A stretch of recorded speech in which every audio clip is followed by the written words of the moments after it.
Hi friends, எல்லோருக்கும் வணக்கம். எல்லோரும் எப்படி இருக்கீங்க? நல்லா இருக்கீங்களா? இன்றைக்கி அடுத்த பாட்டு தான் பார்க்க போகிறோம். அதுக்கு முன்னாடி நீங்கள் செய்ய வேண்டியது என்ன அப்படின்னு கேட்டிங்கன்னா, மறக்காமல் நம்ம சேனலை சப்ஸ்கிரைப் பண்ணிக்கோங்க.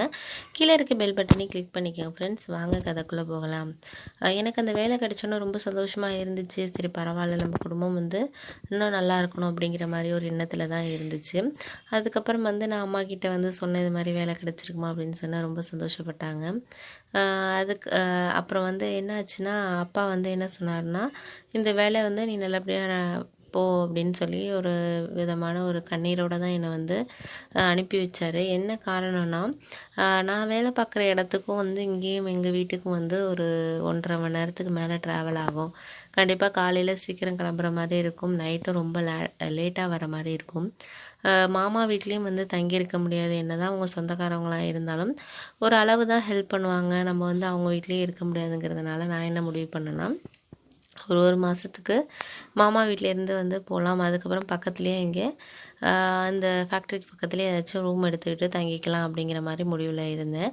அதே மாதிரி மாமாவும் அதுதான் சொன்னார், உனக்கு அதாண்டா கொஞ்சம் ஈஸியாக இருக்கும், ட்ராவல் பண்ணுறப்ப ரொம்ப கஷ்டமாக இருக்கும்டா அப்படிங்கிற மாதிரி சொன்னார். சரி மாமா அப்படின்னு சொல்லிட்டு மாமா வீட்லேயே ஒரு மாதம் தங்கியிருந்தேன். அப்போ அந்த சமயத்தில் தங்கியிருந்த அந்த காலத்தில் என்னென்னா, எனக்கு மாமா வீட்டுக்கு பக்கத்தில் என்னோட சொந்தக்காரவங்க தான். எனக்கு அண்ணி முறை வேணும் அவங்க.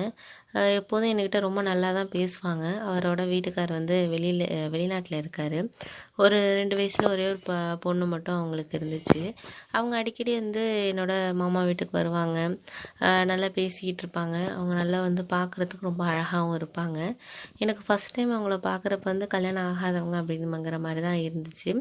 அப்புறம்தான் நான் சொன்னாங்க, இது மாதிரி கல்யாணம் ஆகிடுச்சு, குழந்தை கூட இருக்குது அப்படின்னு சொல்லி அதுக்கப்புறம் தான் சொன்னாங்க. அந்த குழந்தையும் எங்கள் வீட்டில் விளையாடிட்டு இருக்கு மாமா வீட்டில்.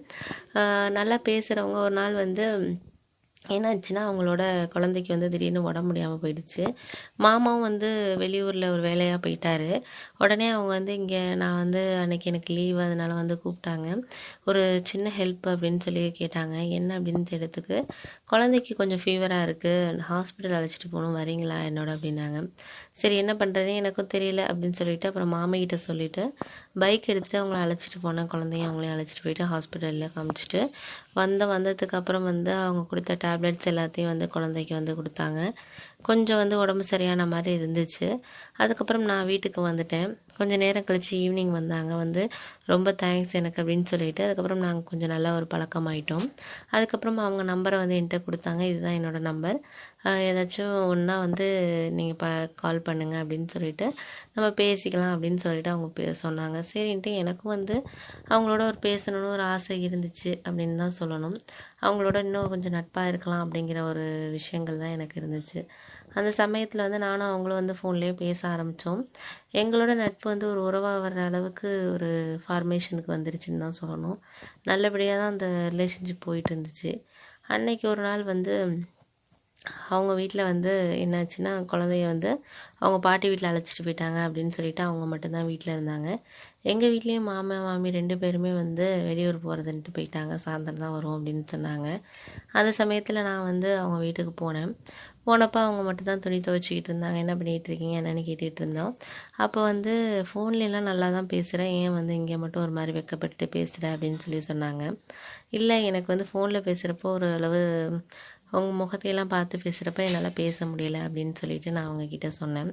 அதுக்கு அவங்க சிரிச்சுக்கிட்டே என்னை சொன்னாங்க, என்ன உனக்கு பிடிச்சிருக்கா அப்படின்னு சொல்லி கேட்டாங்க. உங்களை எனக்கு ரொம்ப பிடிச்சிருக்கு. நான் இத்தனை நாளாக ஃபஸ்ட்டு வந்ததுலேருந்து உங்களை நான் அடிக்கடி பார்ப்பேன். ஆனால் நீங்கள்லாம் என்கிட்ட பேசுவீங்களா நான் நினச்சேன் அப்படின்னு சொன்னாங்க. அதே மாதிரி தான் நானும் நினச்சேன். நீ ஃபஸ்ட்டு வந்த புதுசுலேயே உன்னோட ஃப்ரெண்ட் ஆகணும், நல்லா பேசணும் பண்ணணும்னு தான் நானும் நினச்சேன். ஆனால் நீ பேசுவியா இல்லை என்னன்னு தெரியலை, உங்கள் மாமாலாம் வந்திருக்காங்க, நீ பேசுவியா என்னன்னு தெரியலைன்னு சொல்லிவிட்டு நான் பேசலை அப்படின்னு சொல்லி சொன்னாங்க. எங்களுக்குள்ளே அப்படியே பேசிகிட்டு இருக்க நேரத்துலேயே எங்களுக்குள்ளே ஒரு விதமான உறவு ஆரம்பிச்சிச்சு அப்படின்னு தான் சொல்லணும். நாங்கள் அந்த தனிமையில் ரொம்ப சந்தோஷமாக இருந்தோம். எங்களுக்கு அந்த நேரத்தை நாங்கள் பயன்படுத்திக்கிட்டோம். ரொம்ப எங்களோட அந்த நாட்கள் ரொம்ப இனிமையாக போணுச்சு. 2 பேரும் நல்லபடியாக உறவில் இருந்தோம். 2 பேருக்குமே அது சந்தோஷத்தை கொடுத்துச்சு. அவங்களும் என்னால் சந்தோஷமானாங்க, நானும் சந்தோஷமாக இருந்தேன். அதுக்கப்புறம் அதுக்கு இடையிலே ஒரு பிரிவு வந்துருச்சு. என்ன அப்படின்னா, அவங்க ஹஸ்பண்ட் அவங்கள வெளிநாட்டோடையே அவங்க இருக்கிற நாட்டுக்கே அழைச்சிட்டு போகிறேன் அப்படின்னு சொல்லிட்டு ஃபோன் பண்ணியிருந்தாங்க. அதுக்காக எல்லா ஏற்பாடும் வந்து அவங்க அப்பா அம்மா மூலியமாக பண்ணிட்டாங்கங்கிறது தெரிய வந்துச்சு. எனக்கு ரொம்ப கவலையாக இருந்துச்சு. என்னடா இப்போ தான் வந்து ஒரு 2 மாதமாக தான் நம்ம 2 பேரும் சந்தோஷமாக இருக்க ஆரம்பித்தோம். அதுக்குள்ளே வந்து இப்படி ஒரு பிரிவாயிடுச்சு அப்படின்னு சொல்லிட்டு. போகாமே இருக்க முடியாது. அவங்க கண்டிப்பாக போய் தான் ஆகணும். ஏன்னா ஒரு கணவர் கூப்பிட்றாங்கங்கிறப்போ குழந்தைய அழைச்சிட்டு போகணுங்கிற ஒரு கட்டாயத்தில் இருந்தாங்க. என்னிட்ட வந்து சொன்னாங்க. சரி ஓகே நீங்கள் போயிட்டு வாங்க அப்படின்னு சொல்லிட்டு நானும் அனுப்பி வச்சேன். அதுக்கப்புறம் அவங்க போயிட்டாங்க. நான் வந்து அந்த கம்பெனிலேயே வேலை பார்த்துக்கிட்டு இருந்தேன். மாமா சொன்ன மாதிரியே எங்கள் கம்பெனிக்கு பக்கத்துலேயே வந்து ஒரு ரூம் எடுத்து ஃப்ரெண்ட்ஸோடு வந்து தங்கியிருந்தேன். ஒரு 2 வருஷம் வேலை பார்த்தேன். அப்புறம் கிடைச்ச கொஞ்சம் பணத்தை வச்சு என்னோடய தங்கச்சிக்கு வந்து நல்லபடியாக ஒரு இடத்துல வந்து கல்யாணம் பண்ணி கொடுத்தேன். அப்புறம் வீடு கட்டினேன். ரொம்ப என்னோடய லைஃப் நல்லா தான் போயிட்டு இருந்துச்சு. அப்புறம் அவங்களோட வந்து என்னால் பேச முடியலை. ஒரு 6 மாதம் வரைக்கும் தான் நான் பேசியிருப்பேன் அவங்க வெளிநாடு போனதுக்கப்புறம். அதுக்கப்புறம் அவங்க நம்பர் மாற்றிட்டாங்க, பேச முடியல. அதுக்கப்புறம் எனக்கும் வந்து மனசில் தோணுச்சு, என்னென்னா நம்ம வந்து அதையும் நினச்சிக்கிட்டு இருக்கக்கூடாது அப்படின்னு சொல்லிட்டு என்னோடய லைஃப் வந்து கொஞ்சம் மாற்ற ஆரம்பித்தேன். அப்புறம் அந்த ஃபேக்ட்ரிலேருந்து வேலையை விட்டு நின்றுட்டு வெளியூருக்கு வந்து வேலைக்கு போனேன். அந்த எக்ஸ்பீரியன்ஸை வச்சு வேறு இதில் வேலையில் கிடச்சிச்சு எனக்கு. அதை விட கொஞ்சம் அதிக சம்பளத்தில் கிடச்சிச்சு. நல்லபடியாக வந்து வாழ்க்கை போயிட்டு இருந்துச்சு. அந்த சமயத்தில் அப்பாவும் அம்மாவும் சேர்ந்து அவங்க சொந்தக்காரவங்களே வந்து ரொம்பவும் அழகான ஒரு பொண்ணை பார்த்தாங்க. நல்லா ஓரளவு ஃபேமிலிக்கு ஏற்ற மாதிரி இருந்துச்சு எங்கள் ஃபேமிலிக்கு. அவங்கள எனக்கும் பிடிச்சிருந்துச்சு, என்னையும் அவங்களுக்கு பிடிச்சிருந்துச்சு. அப்புறம் வந்து திருமணம் செய்து வச்சாங்க. எங்களுக்கு இப்போ வந்து ஒரு ஆண் குழந்தை இருக்குது. 4 வயசு ஆக போகுது.